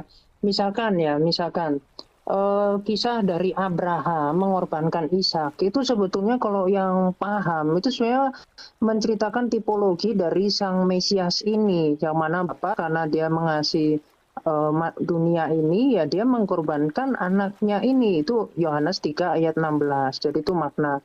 Nah, tapi kalau yang ceritanya turun menurun yang antah berantah, makanya banyak Muhammad itu mendapatkan cercaan ya karena memang orang-orang pagan saat itu, orang-orang di sekitar Muhammad itu sudah mendengarkan semua yang ditulis di dalam Quran. Makanya dia mengatakan di dalam surah 8 ayat 31 Al-Quran itu tidak lebih dari dongeng-dongeng semata. Dan Muhammad itu di dalam surah 9 ayat 61 dikatakan tukang nguping ya. Kemudian di dalam ini saya tunjukkan ya, boleh dikasih frame ya. Di surah 21 ya, nomor 21 ayat 5, di situ dikatakan Al-Qur'an itu hanyalah rekayasa. Nih saya tunjukkan. Jadi makanya saya bilang tadi itu adalah kitab klarifikasi, karena memang sebetulnya kalau tanpa membaca sejarah pun, tapi kalau rajin umat-umat Islam akan paham, karena memang nggak nyambung ini ya dengan kitab-kitab sebelum ini. Bahkan mereka mengatakan Al-Quran itu buah mimpi-mimpi yang kacau atau hasil rekayasa Muhammad, ya, atau bahkan dia hanya seorang penyair. Jadi saat itu banyak penyair ya, bahkan seorang penyair yang kemudian Muhammad itu tersinggung bisa langsung dibunuh, ya. Kemudian di sini cobalah dia datangkan kepada kita suatu tanda bukti seperti halnya rasul-rasul yang diutus terdahulu yang menurut ajaran turun menurun yang mereka dengar. Misalkan kalau di Indonesia itu apa, Nyi Roro Kidul, ya, misalkan nanti maling kundang dan seterusnya. Nah, ketika diminta bukti gimana? Nah, jawabannya ada di sini, Al-Maidah ayat 101. Jadi kita lihat bagaimana Allah itu maha kuasa ya di Arab. Nih lihat. Wahai orang-orang yang beriman, janganlah kamu menanyakan kepada nabimu hal-hal yang jika diterangkan kepadamu justru menyusahkan kamu. Jadi nggak boleh tanya kepada Muhammad.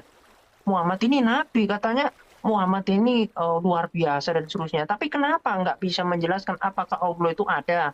Atau Allah itu hanya hasil dari rekayasa umat-umat yang ingin mempunyai kepentingan bisnis ya. Karena itu bisa nanti dijelaskan ya. Jika kamu menanyakan ketika Al-Quran sedang diturunkan, niscaya akan diterangkan kepadamu. Ya, belum tanya, sudah dimaafkan. Allah telah memaafkan kamu tentang hal itu. Jadi kalau membaca ayat Al-Quran itu kelihatan formatnya. Pertama larangan, setelah itu dimaafkan. Itu konsepnya. Kalau nggak gitu, yang terakhirnya itu caci maki misalkan. Orang kafir atau apa ya, bisa di awal, bisa di akhir. Begitu. Jadi, dan Allah maha pengampun. Jadi, belum tanya aja, orang nggak ngerti itu sudah diampuni. Nah, kita lihat di dalam 102, alasannya apa? Ini alasan klarifikasinya. Sesungguhnya sebelum kamu telah ada segolongan manusia yang menanyakan hal-hal serupa itu kepada nabi mereka. Kemudian mereka kafir. Lah ini kan terlihat bahwa Allah itu tidak maha kuasa, tidak bisa memberikan kecerdasan kepada Muhammad. Kenapa? Karena memang Muhammad itu diutus untuk umat yang buta. Sahabat yang terkasih di dalam nama Tuhan Yesus, kita bersama-sama telah menyaksikan serta menyimak suatu cuplikan video di mana kita bisa melihat bagaimana Uni Rifa dia melakukan penghujatan terhadap kekristenan dan juga terhadap Yesus Kristus yang adalah Tuhan dan juru selamat kita manusia yang percaya kepadanya. Menurut saya, apa yang dilakukan oleh Uni Rifa ini sungguh sangat tidak terpuji. Apalagi apa yang disampaikan, apa yang dikatakan tersebut itu diunggah di media sosial yang pada akhirnya banyak orang yang menonton seperti itu. Kalau menurut saya, jikalau seorang Uni Rifa merupakan seorang yang terpelajar dan juga dia merupakan seorang yang beriman terhadap keyakinannya dia, tidaklah mungkin di dalam pengajaran yang diyakini oleh Uni Rifa mengajarkan hal yang seperti itu, apalagi sampai menghujat dan menjelek-jelekan Tuhan atau kepercayaan orang lain. Kalau saya melihat dengan dari apa yang disampaikan oleh Uni Rifa ini dan diunggah di media sosial, hal ini merupakan suatu hal yang pastinya tidak patut untuk kita contoh. Karena apa? Karena apa yang dia sampaikan, apa yang dia dikatakan itu dia sampaikan tanpa ada pengaruh dari minuman keras dan lain-lainnya. Dan dia menyampaikan hal itu dengan begitu lantang dan dia membuatkan suatu lagu yang ya menurut saya itu tidak terpuji ya. Tapi ya kita terus berdoa supaya melalui kejadian ini Uni Rifa sendiri boleh disadarkan untuk dia bisa untuk tidak lagi melakukan hal-hal yang tidak terpuji, apalagi sampai menghujat kepercayaan atau keyakinan atau Yesus Kristus yang adalah Tuhan dan Juru Selamat umat manusia yang percaya kepadanya. Dan kalau kita melihat memang di dalam setiap video-video yang diunggah oleh Uni Rifa ini, dia terlalu banyak membahas tentang kekristenan, sedangkan iman dia yang dia yakini dia tidak banyak membahas. Ini sungguh sangat aneh bagi seorang Uni Rifa menurut saya ya, bagi saya ini aneh. Karena kenapa? Kenapa dia lebih tertarik membahas tentang iman kekristenan daripada iman dia yang dia yakini dan dia percayai seperti itu? Kenapa dia harus selalu mengusik-usik iman kekristenan tanpa dia mendalami iman kepercayaannya yang dia yakini seperti itu? Akan tetapi kita bisa melihat di dalam kejadian yang ketika Uniriva melakukan penghujatan terhadap Yesus Kristus, kita melihat bukannya banyak orang yang login ya, kalau kita mendengar istilah biasa login, akan tetapi kita bisa melihat ketika Uniriva menghujat kekristenan dan juga Yesus Kristus, pada saat itu juga banyak orang yang berbondong-bondong untuk datang kepada Yesus Kristus, percaya kepada Yesus Kristus sebagai satu-satunya Tuhan dan Juru Selamat umat manusia. Hal inilah yang mengakibatkan pada akhirnya orang meninggalkan keyakinan mereka karena perlakuan dari Uniriva sendiri, yang mungkin Uniriva ini sudah menjadi contoh panutan dari banyak orang. Akan tetapi ketika dia melakukan penghujatan, akhirnya orang bisa melihat bahwa apa yang dilakukan oleh Uniriva itu sangat salah, sehingga mereka pada akhirnya merasakan damai dan sukacita di dalam Yesus Kristus. Dan sehingga ketika kita mendengarkan dari kesaksian dari para apologet Kristen, begitu banyak yang pada akhirnya orang yang di luar kekristenan dimenangkan. Mereka percaya, mengaku dengan mulut dan lidah mereka, hati mereka, bahwa Yesus adalah Tuhan dan Juru Selamat dalam kehidupan mereka. Dan hal inilah yang terus kita doakan supaya mereka yang di luar sana yang selalu mengusik-musik iman kekristenan, yang selalu menjelek-jelekan, menghujat Yesus Kristus, supaya mereka boleh mendapatkan kasih karunia, anugerah keselamatan, dan juga mereka boleh berjumpa secara pribadi dengan Yesus Kristus, sehingga mereka bisa melihat bahwa keselamatan yang sejati, jalan yang benar hanya ditemukan di dalam Tuhan Yesus Kristus, yang adalah Mesias, Juru Selamat umat manusia yang percaya kepadanya. Dan kita terus berdoa untuk semua para apologet Kristen dimanapun mereka berada, supaya mereka terus dipakai Tuhan, dilindungi dan dijaga Tuhan, dan diberkati Tuhan secara luar biasa untuk menjadi berkat dimanapun mereka berada. Oke teman-teman, sekian dulu video kita di hari ini. Sampai berjumpa di video kita yang selanjutnya. Kiranya Tuhan Yesus memberkati kita semua. Shalom.